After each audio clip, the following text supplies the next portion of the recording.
have with us today, our next set of special guests are Jon French from the Next 36 and Lauren and Gursher, who are Rockstar alumni of SFU, who've also been through the Next 36 program, been Next 36 winners. So we're going to talk a little bit about what that program is and why you should aspire to be in the Next 36 when you're a little further along in your careers, and why you should be aiming for this. Make this your big, hairy goal, right?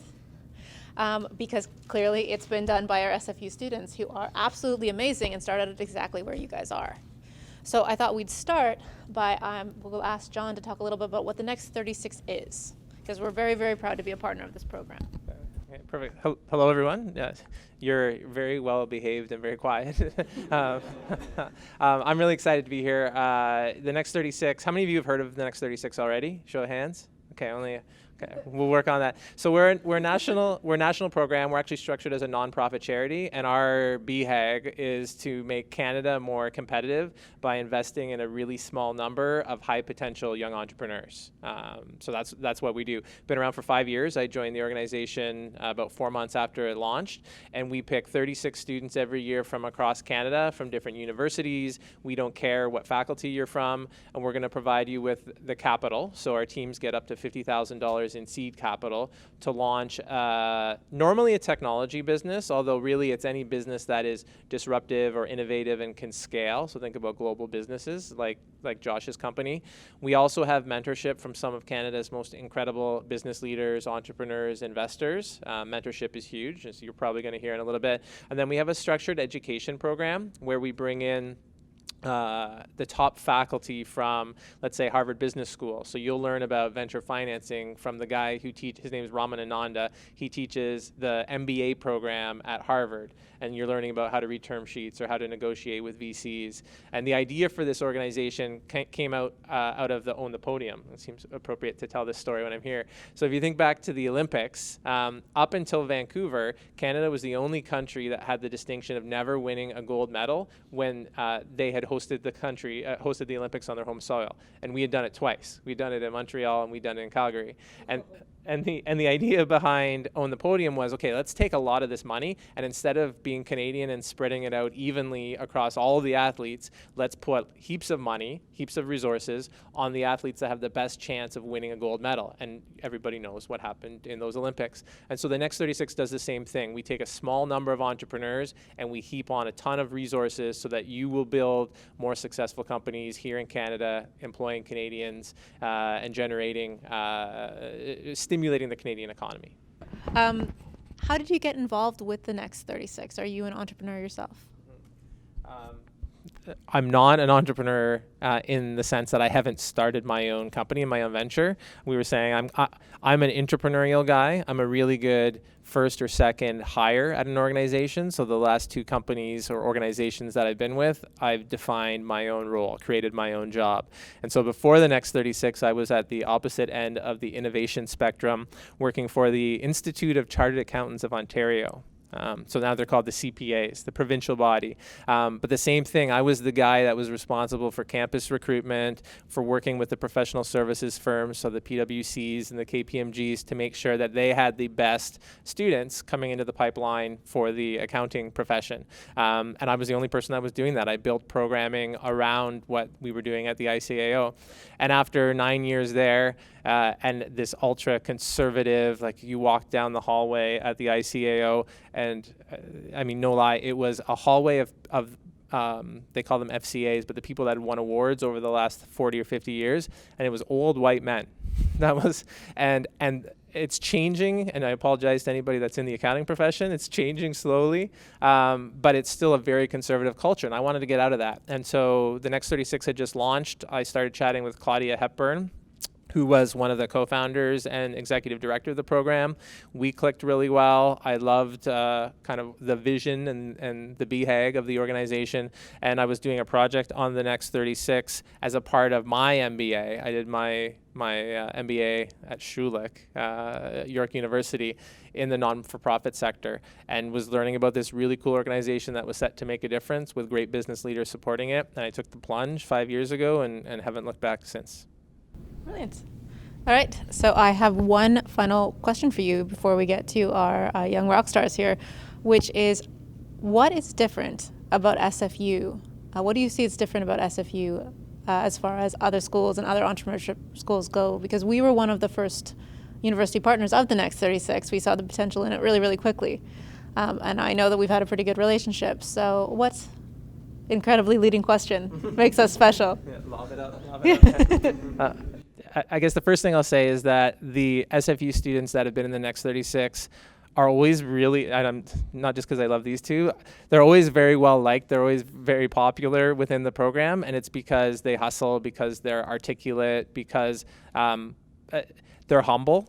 I mean, you'll meet entrepreneurs that are a little bit cocky and aggressive, and sometimes those make really successful entrepreneurs, but there's also entrepreneurs who are successful who are more modest, and I think the SFU entrepreneurs tend to fall into that second bucket, which is great. And then you've heard a lot, and I've heard a lot about the interdisciplinary nature of kind of everything at SFU. This class that a lot of you are in is interdisciplinary, and that you come from different academic backgrounds. SFU has led the way when it comes to unique programs that combine technology and business, and we see that at the Next 36 in the students that come into our program. And so the students that come from Beedie, from the business school, often can speak, even if they're not coders or programmers, understand the tech, can speak that language. The engineering students and the comp science students have business savvy. You've got people that, I don't know if there's anyone from the SAIT program? Yeah. Who are in the room? Is anyone from FCAT? The program? Okay, Yeah. one.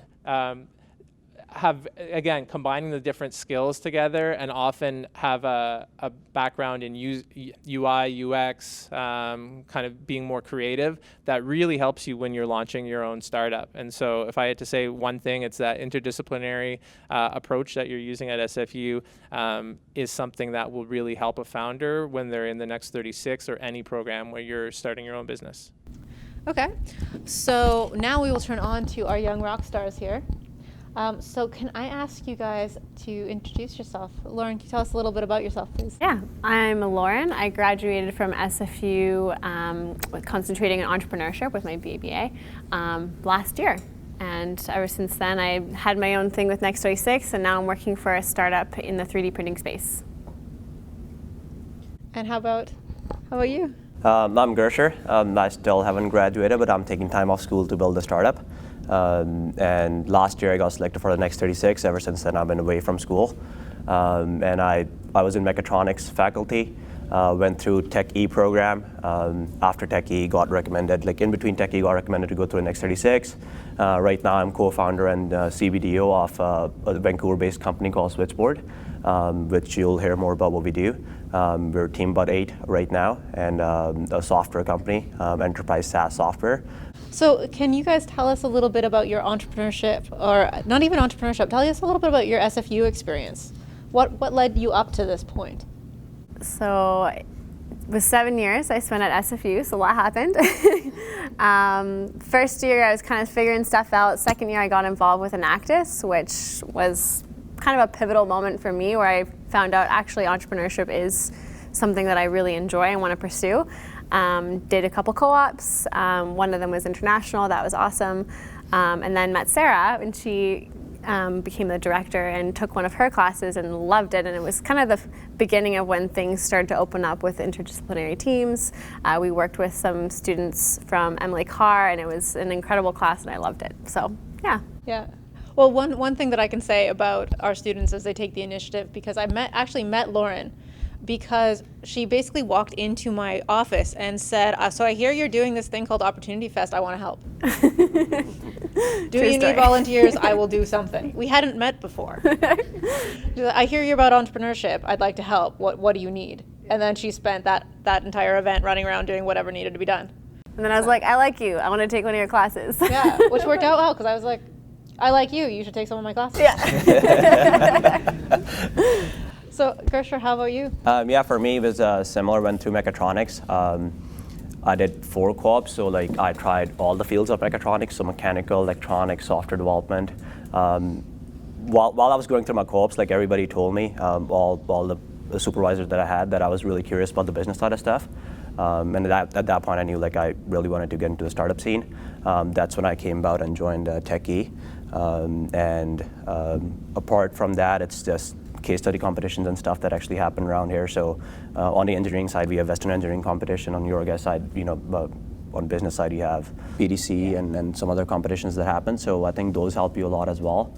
And in the end, it's just trying different things while you're going to school. As Lauren said, like she took like 7 years, so this is going to be a 6th year now. Only have 3 courses left, so take your time, try as many things as you want. Like don't rush through it, and try to see what you really like, and in the end, go about doing that stuff. So do either of you have any defining moments at SFU, really memorable SFU moments?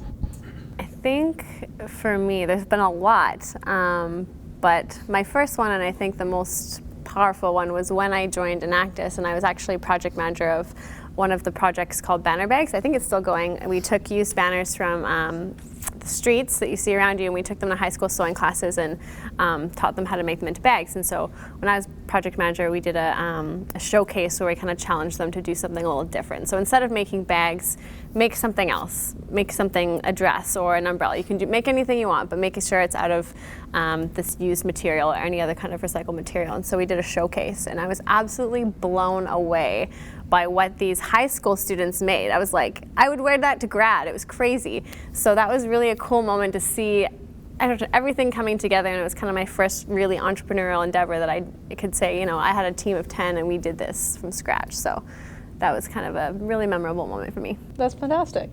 How about you, Gursher? For me, I believe it was like after I came back from co-ops, I did a lot of them that they ended up putting my picture on the front office of mechatronics. So the picture was there. It just puts like different kind of expectation on you afterwards, because people are like looking at you while they walk through university, and like, who is this guy? Like, what is he doing? Like, why is this picture there? I think I think that really pushed me out of my comfort zone and made me do a lot of stuff that I wouldn't have done probably otherwise. And in the end, it's just we have great people here, people like Sara and other people in faculty that really help you. If you are out there taking the initiative, I think that really helps you in the end. So do you have any piece of advice that you'd like to give our young entrepreneurs? I don't know, like if I can give advice from like what I'm doing right now. In the end, it's just like you just have to get started, find the team, and get started on building something, and you kind of just figure out your way from there. Even Vancouver startup scene is so good right now that you have all the resources you need to build a startup here. So in the end, it's a journey that you have to get on, but you have to initiate somewhere, kind of thing. And in the end, the team matters. There'll be ups and downs that you'll go through, and as long as the team can get through it, there's nothing out there that can stop you from executing on the idea. Awesome. How about you, Lauren? Any advice that you have, or anything you wish someone had told you? That's a good question. I guess just always learn. Just strive to learn more, and for yourself. Don't let anybody tell you that, oh, that's a terrible idea or whatever. If you think it's a great idea, look more into it, do your market research, and just believe in yourselves. It sounds really corny, but. No, absolutely. No, that's actually a really, really important lesson, right? Because school is expensive, right? So you want to get the most out of it. And if what you got out at the end of it is a piece of paper, that was a really weird investment. They don't cost a lot, pieces of paper. You could print that off yourself if that's all it was to you, right? So definitely there's a ton to get involved in, and luckily we'll tell you about that in a second. But so why don't you tell us a little bit about your Next 36 experience? So do you guys mind pitching us your ideas? Sure. Yeah. So I'll give you the elevator pitch. So basically, I'm not working on my venture anymore, but what it was a platform that connected semi-retired professionals with small and medium-sized companies that were looking for an expert on a contract basis. So trying to really utilize our aging population who, yes, they're retirement age, but a lot of them end up retiring and then going back to work because they're bored. So how can we use these amazing people who have so much expertise that's really unmatched and pair them up with a company who could really use that but might not necessarily need or have the budget to hire them full time. So it was a platform that kind of automated it, kind of like an Odesk or an Elance, but specializing in people with 10 plus years of experience. So really focusing on the quality instead of the quantity of candidates. Yeah. From our side, we're developing Switchboard, which is a freight management platform that allows commercial shippers to connect directly with trucking companies. What happens right now is if someone is shipping a truckload from, let's say, from here to California, they would have to go talk to a freight broker. The broker goes and finds them the trucking company to move that shipment, but that broker takes a big piece of commission for doing the job and carrying the relationship. We're actually developing a platform that does the job way better, more efficiently, and helps both sides that actually are out there putting their assets online, such as the trucking companies that have the trucks and the shippers that are moving their commodities. So giving control to both parties, as well as bringing more transparency in the supply chain. Okay. So can you guys tell us a little bit more about your Next 36 experience? What was that like? What happened? Oh my gosh, so much. It was an intense 8 months, but it was awesome. I mean, you start out, and I don't know if Gursher had the same thing. It's a little intimidating. You're like, ooh, with all these people, and they're like, some of them have done internships at Google and Facebook, and you're like, wow, these are really cool, amazing, smart people. And then you get to know them, and they're like, actually, they're all really nice people and really awesome people, and they're there to help you. And what I really liked about the Next 36 was it wasn't really a competitive vibe. We were all there to help each other. And it is interdisciplinary, so a lot of people that in the program were engineers, and as a business student I don't know much about that, so if I ever had an engineering question or a question about design or anything, I could always go next door, knock on the door and say, hey, what do you think? So I met some of my greatest friends through the program today, and no, it was an amazing experience. You get exposure to like the top entrepreneurs in Canada who are there teaching you, giving you a one-on-one session about how they became so successful. So you definitely get amazing exposure to Canada's top entrepreneurs, and you get advice and one-on-one mentorship with. So, yeah. Yeah, and I think like Laura mentioned a lot of points, but the other points, such as like when you have faculty that comes in from MIT or Harvard Business School to have forum lectures with you, the kind of people that are in the room are really smart people, and you're in the conversation with them, and you just start thinking a bit differently than you would in like a regular environment or like in a team project. So it's totally different expectations as well. And another thing I really like about the program is like they don't get you to think about just you're inside the program. You have to do good just within the program, but they get you to think about what are startups doing in Silicon Valley. So like you don't get complacent thinking, oh, you're the best team kind of like in a class or in a project kind of thing, right? So they actually get you to start thinking about it in terms of you're a company, you're an actual company, you're incorporated, you have certain expectations, goals you have to hit, as well as other things such as just going through the program and you're living together as founders and building a startup. It's just totally different than anything that you would do otherwise, where you come to school, you go home kind of thing. So it gets you to go through the process one time of starting a company, kind of figuring out what you need to do to get going. And in the end, just a great program that if I didn't go through the program, I wouldn't have like enough, I would say, conviction to take the career path as an entrepreneur. So and in the end, I think they're really good at doing is like putting you around people that you probably wouldn't get into rooms with otherwise. And once you have had conversations with them, you're not hesitant to approach anybody and get validation on your idea or whatever you're working on. Yeah, it definitely builds your confidence as an entrepreneur. Like when I went through the entrepreneurship program when it first started, and sometimes you'd sit through the class and you'd read a book and you'd be like, okay, that's nice, but like, I don't know how to do that. So I know Sara's been working really hard to change that, and she has been. And so the Next 36 is definitely like, okay, go out there, do it. There's no textbook. You just have to figure it out for yourself, and they're obviously helping you and guiding you along the way. So, yeah. Fantastic. So what have your big takeaways been? How has this changed you? What do you do in your everyday life that's different since you've taken the Next 36? For me, I'm a lot more aware of things. So I always carry around a notebook. I even have it with me today, just writing things down, anything that I notice. So one thing that one of our professors always said was stop the car. So the whole story was that he went by some storage facility and noticed that it was busy there. There's lots of people there. So he thought that was kind of weird. And there was a bunch of storage facilities all in the same place, all side by side. So he thought, that's strange. But instead of driving by and leaving it, he stopped the car to see, hey, what's going on? So big message being, if you see something kind of strange, or you see like something that there might be an opportunity there, stop the car, see what it is, check it out. Yeah, that's pretty good. We have heard that story like Yeah, a couple so many of times times. in our But it's classes true, for the next like, 36. It yeah. is, yeah. It's like, you know, like if you didn't stop that car, it's just like, as I said before, like you have to get started somewhere, and once you do, then you just kind of figure out what you need to do afterwards.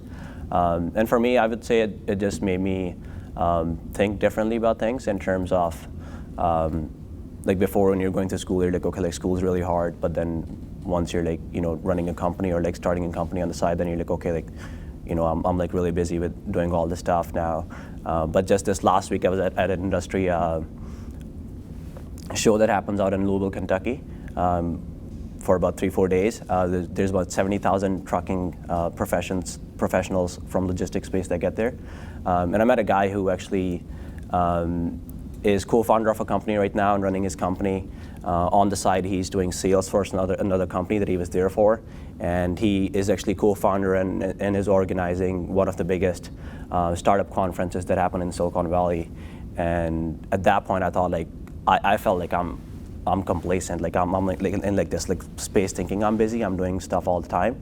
But then you look at other people around you doing different things. So I think it's just, it gets you into around people that think differently and want to, you know, do things differently. And I think inspired a little bit, hanging out with ambitious people. Yeah. Absolutely. So, did SFU help you at all with this? You ended up in the next 36. One would think we're probably doing something right. So, what did you learn here that helped? SFU definitely helped steer me in the right direction. You know, when I first started my first year, I was kind of floating around, just hadn't really decided on what my concentration was going to be or what I wanted to do with in my career. So I decided to take some entrepreneurship classes because I read the brochure and I said, hey, that sounds like fun. And it was, and I really enjoyed it. And they definitely give you the tools that you need to go out there and do it. And now with these cool classes where you're actually working with real companies and starting real businesses, like that's amazing.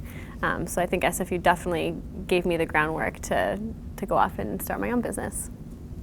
Yeah, and I think from like my side, it's just different programs that we have here that kind of support you in the end. So first of all, like whatever degree you're going through, they're doing a good job in kind of like getting you through, going through the thinking process of thinking on things differently. But then there's, you know, a techie program at SFU which really puts together business and mechatronics students together and get them to make market-driven tech products, right? Have we had CS students join as well for future? Or? This semester, actually, we are opening it up to some non-BD, non-MSc students. So if anyone is interested, the Tech E program has started to open up a little bit. And we are looking for the non-MSc, non-business students. So yeah. We listened, we're opening it up. It's really interesting to see that going where, you know, like get people from different disciplines come together and work on an idea and you have the right people in the room to work on it. So Tech E program, I would say, the co-ops, like do as many as you can whenever you can. Don't worry about like putting your degree on hold for going to co-ops. I actually took a year off to do co-ops. And as well as Venture Connection has some workshops which are really cool to go to. They're free to attend. You get to meet other entrepreneurs out there, see what they're doing, as well as just go through a bit of training on, you know, things you need to get done with before you get started on a business. And overall, I would say just the whole ecosystem as well, where it doesn't really feel like, oh, like I'm just going to class and going home kind of thing. You're still like involved in projects or like clubs on the side. That really helps you. So I would say like SFU really does innovates. Thank you. Perfect. So now I guess we'll open it up to the floor. You have these fantastic people who have finishing or just finished their degree, done entrepreneurial ventures already, done the next 36. Do you guys have any questions for them? Or for Jon? I think it's just more of a lifestyle kind of thing. So you plan things differently. Like if you're doing a meeting with your colleagues and stuff, you go like, hey, like let's go like for a bike ride or something, or like a run and do the meeting there. So it's just like managing things differently than you would do otherwise. But there has to be the work-life balance, which is really necessary. So that's sort of how I do it. If you're doing too much, you'll know. Like I would just pile stuff on myself, and then if I like started to freak out, I'd be like, okay, I'm gonna put one of these things aside. I would just know. So I usually had like 2 jobs. I was going to school. I had my own thing on the side. I was doing banner bags. So you just do it. Yeah, I don't know how else to say it, but you'll know if it's too much, and then you'll take care of yourself. Yeah. So I guess that's the trick, is know when it's too much, Yeah. and take care of yourself. Yes. Don't just open another can of Red Bull. Yes, Yes. definitely.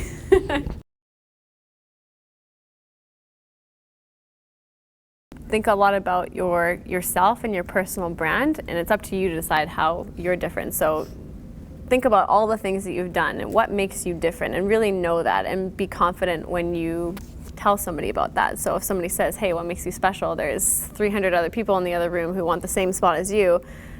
You have to be able to say with confidence, well, I want this because, I did this, and I think that these are my dreams and aspirations, and I'm going to be the person to do it. Talk to people that have been through the program before, or connect with people beforehand, before we actually go through any of the interviewing process or anything, and ask them like what they did or how their experience was like. That really helps you, and do a bit of research on like what other startups have been through the program, what cohorts have been through, what did they do, where did they get to, what level did they get to, as well as just mentioning as many extracurricular stuff that you can, and coming up with kind of like a narrative or a story of like, this is why I want to be an entrepreneur, I want to get on the entrepreneurial journey kind of thing. I think that really helps. For example, when I took Sarah's class, I made this travel laundry kit. I actually brought it with me to the interviews, and I was like, they're like a minute interviews or something, and I like pulled it right out and like went right into my pitch for Twisted Laundry, it was called. And I think that having something physical with me and being so like eager to show it off was something that maybe it set me apart. Who I'll never know. I didn't talk to the judges after, but I got in, so. And most of the people in the room, are you finishing second year or a real mix? Finishing second year? Second year, third year, Third year. fourth year. So that all over them. Okay, so the eligibility for the Next 36 is students that are in their last 2 years of study or have graduated within the last year and a half. And so for those of you that are younger or in the earlier stages of that spectrum, you've got time to do stuff now. And I would encourage you to do that to strengthen your application. You've heard about all the things that are happening at SFU. There's things like startup weekends and hackathons and all kinds of ways to roll up your sleeves and actually build something, tinker around, do something. And what I've seen over the last couple of years, the program gets more competitive to get into.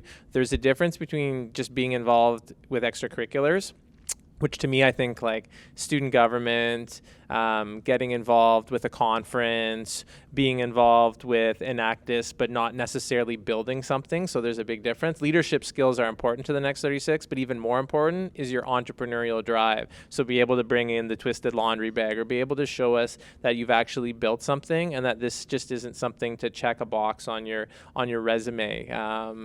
There are more, I call them entrepreneurs.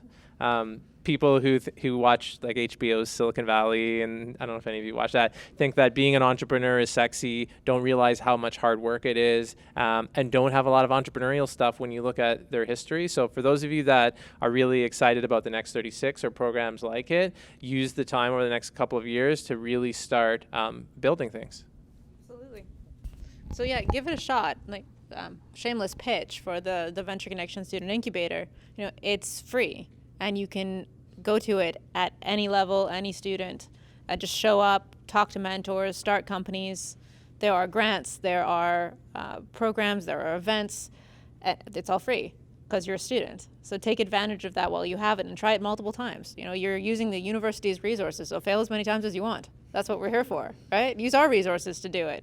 And then by the time when you get to the Next 36, then you use really big resources to do it. Yeah. Yeah. Can I say one more thing on failure? You say something and it's prompting me. Yep. It's reminding me. Okay, on failure, because you've heard from Josh about failing fast and failing on SFU's dime. This is on camera. Yeah. Okay, cut that out of the video.